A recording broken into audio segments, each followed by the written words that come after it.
రాష్ట్రంలో వాతావరణం విభిన్నంగా ఉంటుంది. ఉదయం నుంచి మధ్యాహ్నం వరకు ఎండల వేడి ఉంటుంది. ఆ తర్వాత క్రమంగా చల్లబడుతోంది.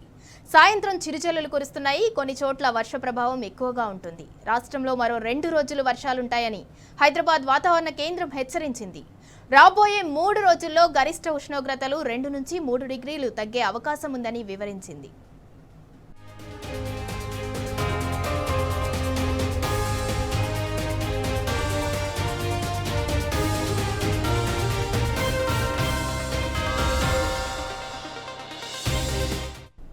ఇవాళ ములుగు, భద్రాద్రి కొత్తగూడెం, ఖమ్మం, నల్గొండ, సూర్యాపేట, మహబూబాబాద్, వరంగల్, హన్మకొండ, జనగామ, సిద్దిపేట, యాదాద్రి భువనగిరి, రంగారెడ్డి, హైదరాబాద్, మేడ్చల్, మల్కాజిగిరి జిల్లాల్లో ఉరుములు, మెరుపులతో కూడిన వర్షం కురిసే అవకాశం ఉందని వాతావరణ శాఖ తెలిపింది. గంటకు 30 నుంచి 40 కిలోమీటర్ల వేగంతో ఈదురుగాలులతో కూడిన వర్షం కురిసే అవకాశం ఉంది.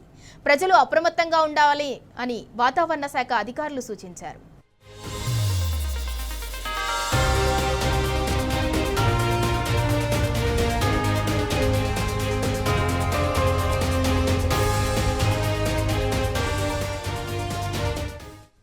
రేపు భద్రాద్రి కొత్తగూడెం, ఖమ్మం, నల్గొండ, సూర్యాపేట, మహబూబాబాద్, నాగర్ కర్నూల్, నారాయణపేట, జోగులాంబ గద్వాల్ జిల్లాల్లో అక్కడక్కడ వర్షం కురిసే అవకాశం ఉంది. ఆయా జిల్లాలకు వాతావరణ శాఖ ఎల్లో అలర్ట్ జారీ చేసింది. ఈ నెల 23 నుంచి రాష్ట్రంలో పొడి వాతావరణం ఉంటుందని వెల్లడించింది.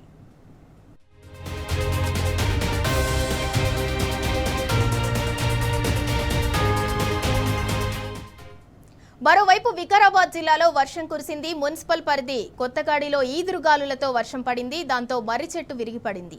అక్కడ సహాయక చర్యలు చేపట్టారు. నవాబ్పేట మండలం మమదాన్పల్లిలో రైల్వే పట్టాలపై చెట్లు విరిగిపడ్డాయి. రైతులు వెంటనే రైల్వే అధికారులకు సమాచారం ఇచ్చారు. దీంతో పెను ప్రమాదం తప్పింది. మరోవైపు సిద్దిపేట జిల్లాలో ఈదురుగాలులు బీభత్సం సృష్టించాయి. హుస్నాబాద్ సహా పలు గ్రామాల్లో జోరుగా గాలివాన కురిసింది. ప్రధాన రహదారులపై చెట్లు విరిగిపడ్డాయి. కస్తూర్బా కాలనీలోని రహదారిపై అడ్డంగా చెట్లు కూలాయి.